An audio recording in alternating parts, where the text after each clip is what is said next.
মুক্তিযুদ্ধ, প্রথমেই বাংলাদেশ, প্রথমেই স্বাধীনতা, প্রথমে বাংলাদেশের মানুষ, এই বিষয়গুলোকে সবার আগে গুরুত্ব দেই। তো যে কথা বলছিলাম, আমরা বেশ কিছু বিষয় নিয়ে আজকে আপনাদের সাথে কথা বলবার জন্য আজকের এই সংবাদ সম্মেলনের আয়োজন করেছি। প্রথমত জ্বালানি তেলের সংকট, দ্বিতীয়ত দ্রব্যমূল্য বৃদ্ধির ব্যাপারে রাষ্ট্রের কোনো উদ্বেগ নাই, কোনো চিন্তাও নাই। এই যে ভোজ্য তেল কিন্তু দফায় দফায় 4 দফায় বেড়েছে ভোজ্য তেলের দাম। আপনি বাজারে গেলে ভোজ্য তেলের বোতলজাত তেল আপনি পাবেন না। যারা বাজারে যান, আপনারা সংবাদ যোদ্ধা, তারা নিশ্চয়ই জানেন যে বাজারে এখন ভোজ্য তেল বোতলজাত যেটা রয়েছে সেটা এখন অ্যাভেলেবেল নয়।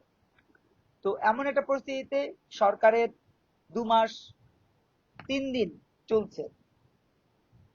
সরকার প্রধান তিনি তার পৈতৃক নিবাসে গিয়েছেন, একের পর এক উদ্বোধন করেছেন।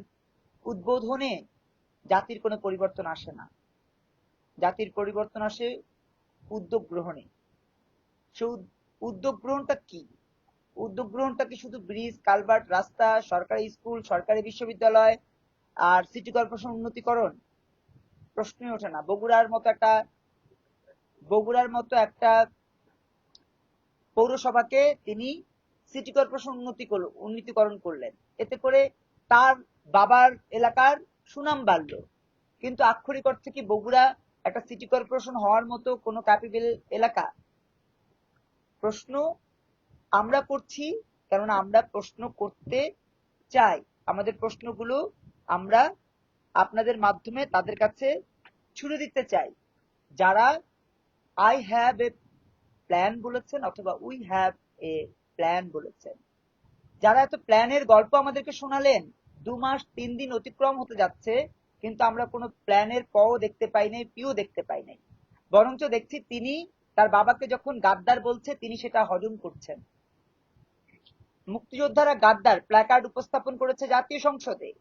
মুক্তিযোদ্ধারা গাদ্দার যখন বলা হয়, আলটিমেটলি বীর উত্তম, স্বাধীনতার ঘোষক শহীদ প্রেসিডেন্ট জিয়াউর রহমানকেও গাদ্দার বলা হয়েছে।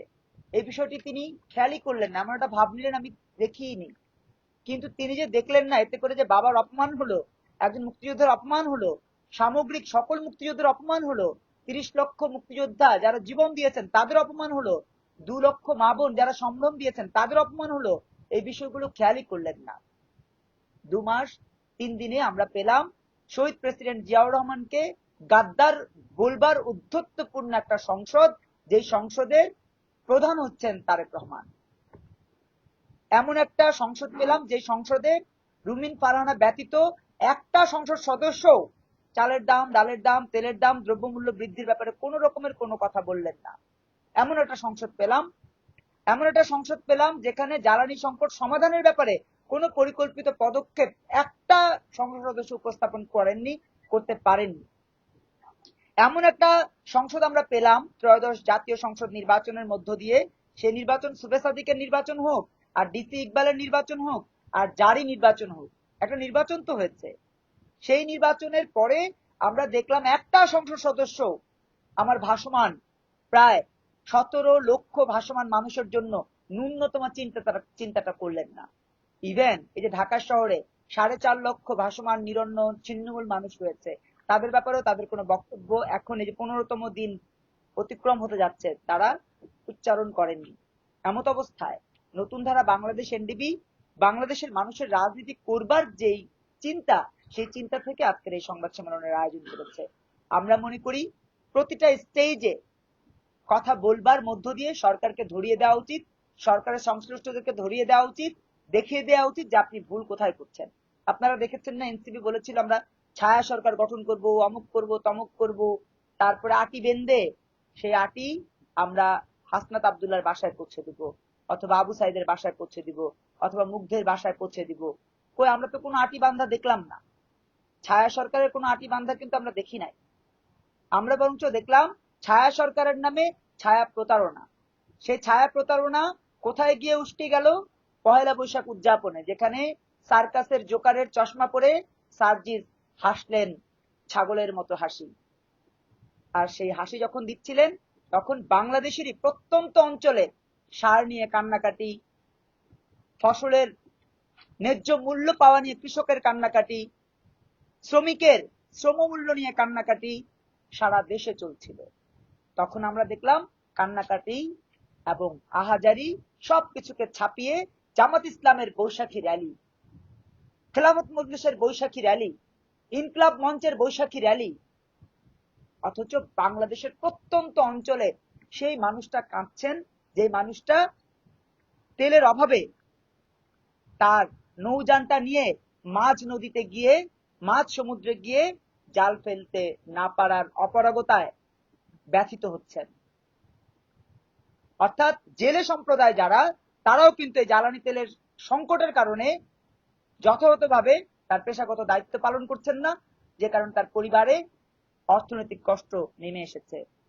একটা বিষয়েও কারো কোনো চিন্তা ভাবনা নাই। কেন চিন্তা ভাবনা নাই?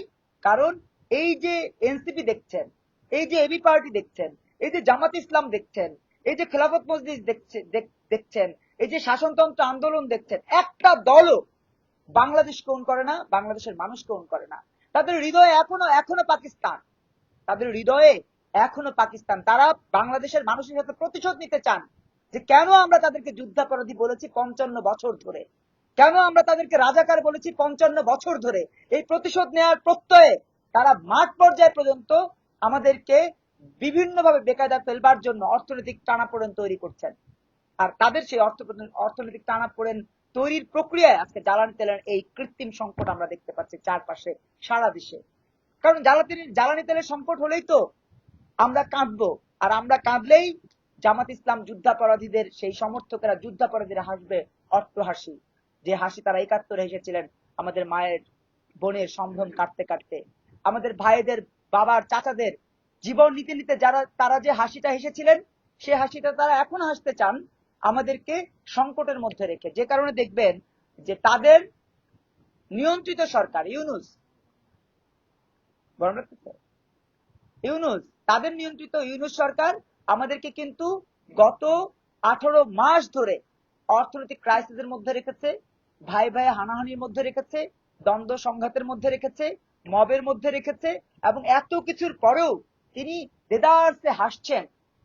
তিনি যে কিলার, তার হামের টিকা সংকটের কারণে আমাদের যে শিশুদের প্রায় অর্ধ সহস্র, অর্থাৎ প্রায় 500 শিশু জীবনহানির মুখোমুখি হয়েছে, সেটা নিয়ে তার কোনো ভ্রুক্ষেপ নাই। তিনি পয়লা বৈশাখে যখন শিশুরা জীবন দিচ্ছে, তখন তিনি জানাচ্ছেন শুভেচ্ছা। এমন একটা প্রক্রিয়ায় বাংলাদেশকে যারা ঠেলে দিয়েছেন, তাদের আশ্রয়দাতা প্রশ্রয়দাতা তারেক রহমান। আমরা বলতে চাই, তারেক রহমান দয়া করে ভুলে যাবেন না, আপনার বাবা বাংলাদেশে স্বাধীনতা ঘোষণা করেছিলেন বিহাফ অফ বঙ্গবন্ধু। তিনি ফ্রিডম ফাইটার ছিলেন, তিনি মুক্তিযুদ্ধের ঘোষক ছিলেন, তিনি বীরুত্তম ছিলেন। তিনি বাংলাদেশে কৃষি বিপ্লবের মাধ্যমে প্রমাণ করেছিলেন যে তিনি সত্যিকার অর্থে বাংলাদেশের জন্য নিবেদিত একজন রাষ্ট্রপ্রধান। তার সন্তান হয়ে আপনি কিভাবে এই রাজাকার যুদ্ধাপরাধী এবং যুদ্ধাপরাধীর সমর্থক 74টা স্বাধীনতা বিরোধীকে সহ্য করছেন? আমরা সহ্য করতে পারছি না। সংসদে তারা যে আচরণ করছে, তারা যে বিহেভ করছে, আমরা সহ্য করতে, আপনি কিভাবে সহ্য করছেন? তাহলে কি ধরে নেব যে আপনি তাদের আশ্রয় প্রশ্রয় দাতা হিসেবে সংসদ নেতা হয়েছেন? আমরা কি ধরে নেব তাদেরকে আশ্রয় প্রশ্রয় দিয়ে আপনি আওয়ামী লীগকে আড়াল করবার চেষ্টা করছেন, 71কে আড়াল করবার চেষ্টা করছেন, নতুন ধারার রাজনৈতিক দলের মতো মুক্তিযুদ্ধের একটা রাজনৈতিক প্ল্যাটফর্মকে আপনি ইগনোর করে তাদেরকে অ্যালাউ করতে চাচ্ছেন যারা বাংলাদেশকে ধারণই করে না? আপনি দেখেন, আপনার সরকারের সেই ব্যক্তি, আপনার সংসদে সেই ব্যক্তি, যেই ব্যক্তি নিজে আওয়ামী লীগের সাথে সম্পৃক্ত ছিলেন, তার বাবা আওয়ামী লীগের সাথে সম্পৃক্ত ছিলেন, তারা পীরগিরি করেছেন আওয়ামী লীগের লুঙ্গির তলে থেকে, সেই হানজালা এখন সংসদে বড় বড় কথা বলছে। আপনার এই সংসদে সেই ব্যক্তি আছে যিনি শেখ হাসিনার আমলে হাসপাতালের অনুমোদন নিয়েছেন এবং জামাতের আমির হয়েছেন শেখ হাসিনার আমলে, ডাক্তার শফিক। সেই ব্যক্তি শেখ হাসিনার আমলে সুযোগ সুবিধা নিয়েছেন, হাসপাতালের অনুমোদন তো আর আপনার মায়ের আমলে নেন নাই। খালেদা জিয়ার আমলে তার হাসপাতাল অনুমোদিত না, তার হাসপাতাল অনুমোদন নিয়েছে শেখ হাসিনার আমলে। শেখ হাসিনার আমলে অনুমতি নেওয়া হাসপাতালের মালিক এখন আপনার সংসদের এমপি। এই যে তিনি এইভাবে ঔদ্ধত্য দেখাচ্ছেন, তাকে প্রতিহত করবার দায়িত্ব কার? প্রথমত সংসদ নেতার, দ্বিতীয়ত প্রধানমন্ত্রীর, তৃতীয়ত বিএনপির চেয়ারপারসনের, আমার না। কিন্তু আপনি সেই দায়িত্ব পালন করছেন না বলেই আজকে আমাদেরকে সংবাদ সম্মেলনের আয়োজন করে এই কথাগুলো উপস্থাপন করতে হচ্ছে। জানেন তো তারেক রহমান, সত্য কথা তিতা হয়, এবং তিতো কথা যদি কেউ হজম করে এবং সেটা লালন পালন করতে পারে, তাহলে তার পজিটিভ জায়গা তৈরি হয়। আমরা আশা করব আপনি এই কথাগুলো হজম করবেন, কারণ আমরা আপনাকে কোনো বাজে কথা বলে অবমাননা করতে চাই না, যেমনটা আপনার 20 দলীয় জোটের নেতার সন্তান করেছেন, আপনার 4 দলীয় জোটের নেতার সন্তান করেছেন। আমরা সেটা করতে পারবো না, কারণ আমরা জানি আপনি জিয়াউর রহমানের সন্তান। তিনি হয়তো না জানতে পারেন, শফিউল আলম প্রধানের সন্তান রাশেদ প্রধান হয়তো জানতে না পারেন, তিনি হয়তো ভুলে যেতে পারেন, তিনি হয়তো অকৃতজ্ঞ হতে পারেন, কিন্তু আমরা বাংলাদেশের সাধারণ মানুষ অকৃতজ্ঞও না, আপনার প্রতি কৃতজ্ঞও না। নতুন ধারা বাংলাদেশ এনডিপি আপনার প্রতি কৃতজ্ঞও না, অকৃতজ্ঞও না। আপনি একজন বাংলাদেশের নাগরিক হিসেবে আমাদের দায়িত্ব আপনার ভুলগুলো ধরিয়ে দেয়া। কথায় আছে, যেই বিড়ালে ইঁদুর মারে গোপ দেখলেই বোঝা যায়। আমরা তো আপনার গোপ দেখেই বুঝতে পারছি যে আপনি কিছুই করতে পারবেন না, কারণ প্রথম রাতেই আপনি জামাতকে নিষিদ্ধ করতে পারেননি, এনসিপি কে নিষিদ্ধ করতে পারেননি, খেলাফত মজলিসকে নিষিদ্ধ করতে পারেননি, বাংলাদেশ বিরোধী একটা দলের বিরুদ্ধে আপনি কোনো অবস্থান নিতে পারেননি। তাহলে কিভাবে ধরে নেব যে আপনি সত্যিকার অর্থেই বাংলাদেশের স্বাধীনতার ঘোষক জিয়াউর রহমানের সুযোগ্য উত্তরসূরি? বলতে পারছি না তো, ক্ষমা করবেন আমাকে, নতুন ধারাকে ক্ষমা করবেন যে আপনাকে জিয়াউর রহমানের সুযোগ্য উত্তরসূরি বলতে পারছি না। কারণ আপনি যুদ্ধাপরাধীদেরকে নিয়ে সংসদ গঠন করেছেন, আপনি স্বাধীনতা বিরোধীদেরকে নিয়ে সংসদ গঠন করেছেন, আপনি স্বাধীনতা বিরোধীদের সমর্থক এনসিপি চক্রকে নিয়ে সংসদ গঠন করেছেন, যে এনসিপি নেতারা ইনিয়ে বিনিয়ে বলে মুক্তিযুদ্ধ ভুল ছিল, 71 ভুল ছিল, এবং দিন শেষে আপনার সাথে পাল্লা দিয়ে এখন তারা তাদের দলেই ছাত্রলীগ ভেরাবার চেষ্টা করছে, আওয়ামী লীগ ভেরাবার চেষ্টা করছে। কিন্তু তারা আপনাকে ভুলিয়ে দিচ্ছে দ্রব্যমূল্য বৃদ্ধির কষাঘাতে জর্জরিত বাংলাদেশের কোটি কোটি মানুষের কথা। আমরা সেই কথাটা স্মরণ করিতে চাই। মনে রাখবেন, আপনার নির্বাচনে 6 কোটি মানুষ ভোটই দিতে যায়নি, 6 কোটি মানুষ ভোটই দিতে যায়নি, আর 2 কোটি 26 লাখ মানুষ না ভোট দিয়েছে, অর্থাৎ প্রায় 9 কোটি মানুষ আপনাকে চায় না। আপনাকে চায় না কেন? কারণ আপনি আতাত করেছিলেন জামাতের সাথে, আপনি আতাত করেছিলেন যুদ্ধাপরাধীদের সাথে, আপনি আতাত করেছেন বাংলাদেশ বিরোধীদের সাথে। নতুন ধারা বাংলাদেশ এনডিপি বাংলাদেশের সাধারণ মানুষের রাজনীতি করে বলেই আমরা আপনার কাছে এই বার্তাটা পৌঁছে দিচ্ছি যে দ্রব্যমূল্য যে বাড়ছে, আপনি যে সে ব্যাপারে কোনো উদ্যোগ নিচ্ছেন না, আপনার অথর্ব খাদ্যমন্ত্রী, বাণিজ্য মন্ত্রী, অর্থমন্ত্রী এবং শিল্পমন্ত্রী যে কোনো উদ্যোগ নিচ্ছে না, এতে করে দিন শেষে কিন্তু ফলাফল শূন্যে পরিণত হবে।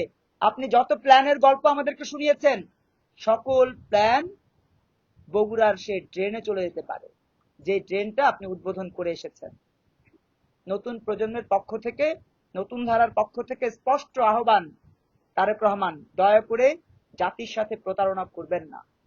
বলেছেন প্ল্যান, অতএব প্ল্যানটা বাস্তবায়ন করেন। সেই প্ল্যানিং এ আমরা দেখতে চাই দ্রব্যমূল্য বৃদ্ধির কষাঘাত নাই, সেই প্ল্যানিং আমরা দেখতে চাই জ্বালানি সংকট নাই, সেই প্ল্যানিং এ আমরা দেখতে চাই বেকারত্বের অভিশাপ নাই। প্রায় 65 লক্ষ নতুন করে বেকার হয়েছে এই ইউনুসের আমলে, অথচ ইউনুস কোট আনকোট তিনি বলেছিলেন যে আমাদের কাছে দরখাস্ত আসবে বিভিন্ন দেশ থেকে, আমরা জনরপ্তানি করব। কই এসছে? তিনি বলেছেন 26-এ এত দরখাস্ত আসবে যে আমরা দরখাস্ত পড়তেও সময় পাবো না। কোথায় সেই দরখাস্ত? আজকে আমাদের যারা রেমিটেন্স যোদ্ধা, তাদের যায় পরান কাউগার চর, তারা যায় মালদ্বীপ, গিয়ে মাসের পর মাস চাকরিবিহীন থাকতে হয়, মালিক একবেলা দেয়, সে একবেলা খেয়ে থাকতে হয়। আপনি খোঁজ রাখেন? আপনি শ্রম কর্মসংস্থান মন্ত্রণালয়ে কাকে বসিয়েছেন?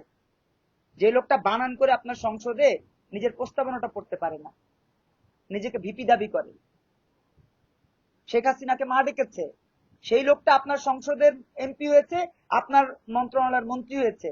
সেই মন্ত্রণালয়ে আজকে সংকট তৈরি হচ্ছে। সেই মন্ত্রণালয় থেকে যারা বিদেশ যাচ্ছে, তারা এখন চরম ভাবে দুঃসহ দিন যাপন করছে। দেখবার দায়িত্ব কার?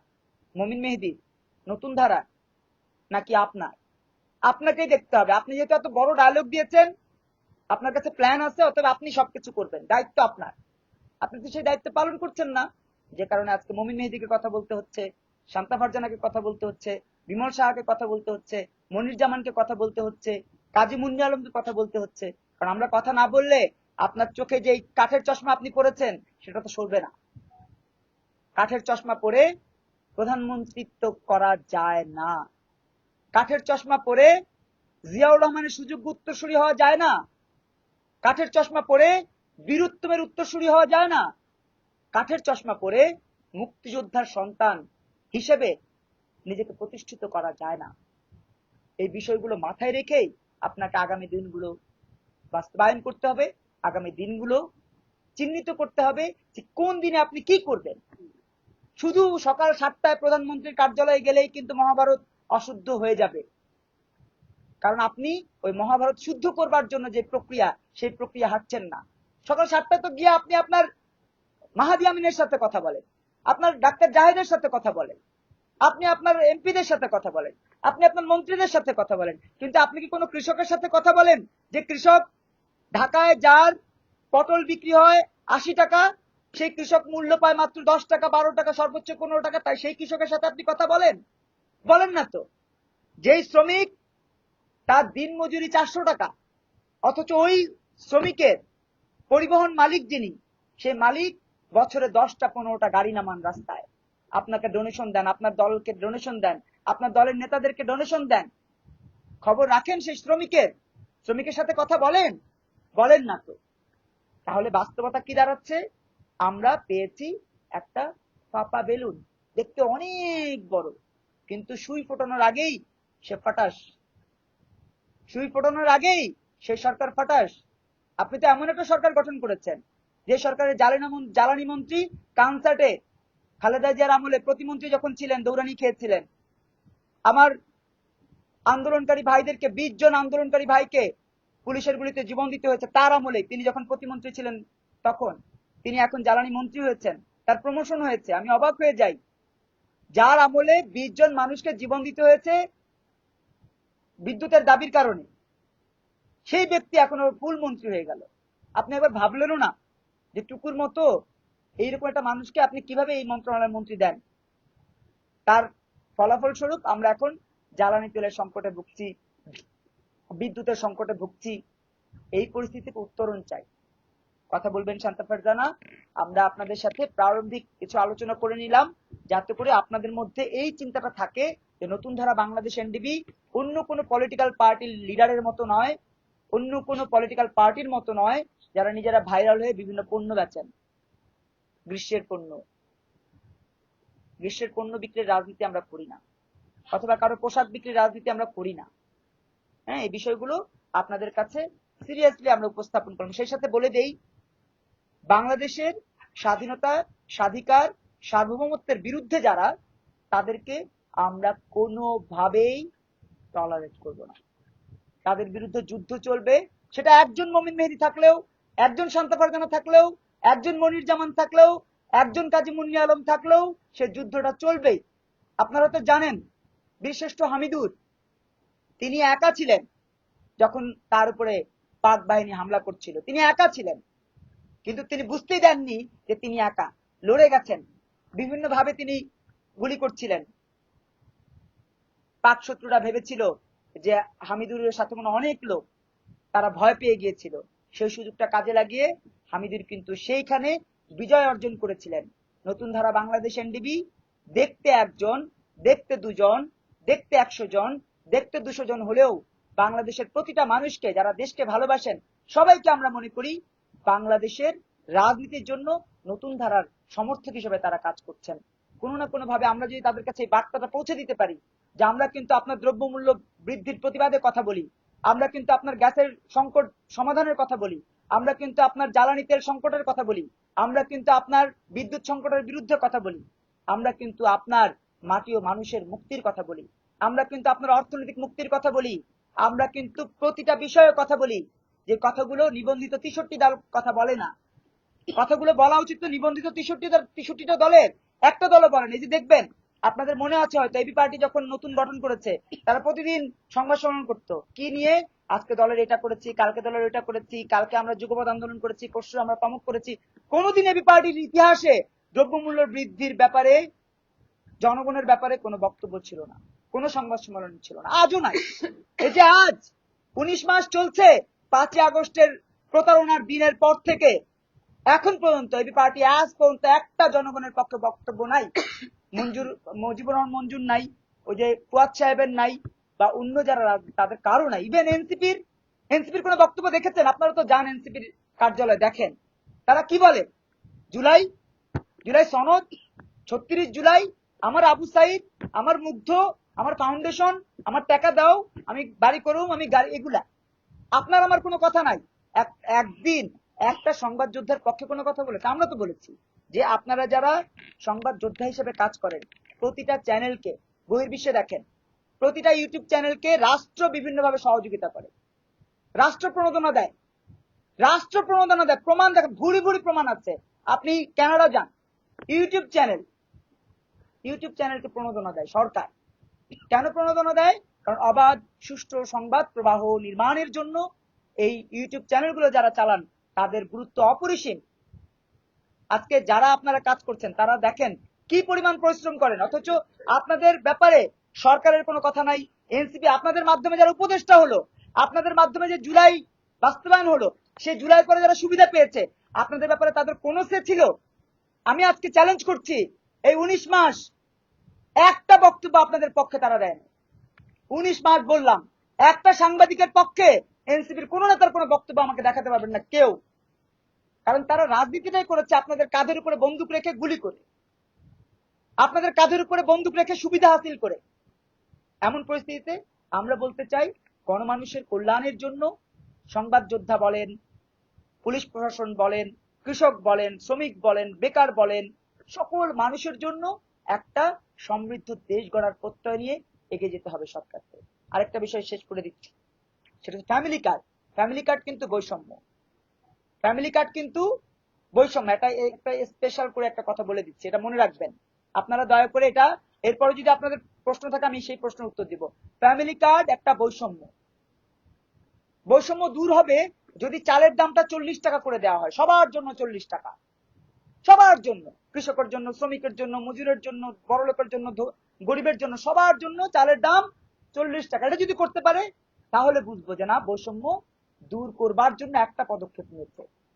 আপনি দিচ্ছেন 2,500 টাকা, চালের দাম 65 টাকা, যাকে আপনি 2,500 টাকা দিচ্ছেন সে তো চাল কিনতে যায় টাকা শেষ, ডাল কিনতে যায় টাকা শেষ। তাহলে বৈষম্য তৈরি করছেন, বৈষম্য আমাদের উপরে চাপিয়ে দিচ্ছেন। বৈষম্য চাপিয়ে দিলে কোনো কল্যাণ হবে না। ফ্যামিলি কার্ডের প্রতারণা আমরা চাই না। সেটা জামাত ইসলাম একভাবে বলেছে, এনসিপি আরেকভাবে বলেছে, আমরা স্পষ্ট ভাবে বললাম যে ফ্যামিলি কার্ডের মাধ্যমে বৈষম্য তৈরি করছেন, কোটা তৈরি করছেন। যিনি এই ফ্যামিলি কার্ডটা নিচ্ছেন তিনি কিন্তু জানেন যে তিনি একটা সুবিধা নিচ্ছেন, তার মনটা ছোট হয়ে থাকে। তাকে যে ছোট করে দিচ্ছেন, আপনি সমাজের কাছে হেয় করে দিচ্ছেন, এই অধিকার তারেক রহমান আপনাকে কে দিয়েছে? এই অধিকার বিএনপি সরকারকে কে দিয়েছে যে ফ্যামিলি কার্ড দেবার মধ্য দিয়ে একটা শ্রেণীকে আপনি কথার নিচে রাখছেন, সমাজের নিচে রাখছেন, পরিবারের, সমাজের সবার কাছে ছোট করে রাখছেন যে ও আপনি তারেক রহমানের ফ্যামিলি কার্ড দিচ্ছেন। ফ্যামিলি কার্ড মানে কি? গরিব, ফকিন্নি, মিসকিন। কেন আপনি ফকিন্নি, মিসকিন, গরিব আরো আলাদা করে দিচ্ছেন? সবাইকে আপনি এক কাতারে রাখবেন। যদি আপনি সত্যিকার অর্থেই প্ল্যান নিয়ে এসে থাকেন সবাইকে এক কাতারে রাখবার জন্য, চালের দাম, ডালের দাম, তেলের দাম, নিত্য প্রয়োজনীয় সকল দ্রব্যমূল্য এক দামে রাখবেন, যাতে কৃষকও ওই দামে কিনতে পারে, শ্রমিকও ওই দামে কিনতে পারে, একজন মেহনতি মানুষ, রিক্সা শ্রমিক, তিনিও যেন ওই দামে কিনতে পারেন, সে ব্যবস্থা করে দিবেন। তা না হলে আমরা কিন্তু তককে তককে আছি। প্রতিটা বিষয় নোটিশ করব, প্রতিটা বিষয় লিখে রাখবো, প্রতিটা বিষয় আপনার কাছে বারবার প্রতিবিম্ব হয়ে ফিরত যাবে যে আপনি যেটা করছেন সেটা আপনার দিকে বারবার শব্দ হয়ে ফিরবে, বারবার ছবি হয়ে ফিরবে। আমরা বাংলাদেশের রাজনীতিতে নতুন ধারা কিন্তু আয়নার মতো, আপনি যা করবেন আমি সব আপনাকে দেখিয়ে দিব। নতুন ধারা রাজনীতি যারা করছেন তাদের সবার জন্য আয়নার মতো, যা করবেন সব দেখিয়ে দিব। সেটা জনগণকেও দেখাবো এবং আমরা নিজেরাও সেগুলো ক্যাম্পিং করে করে পাবলিকলি এটা উপস্থাপন করব। সবাইকে কৃতজ্ঞতা, ভালোবাসা, শ্রদ্ধা জানাচ্ছি। কথা বলবেন নতুন ধারা বাংলাদেশ এনডিবির সংগ্রামী সিনিয়র ভাইস চেয়ারম্যান শান্ত ফরদা।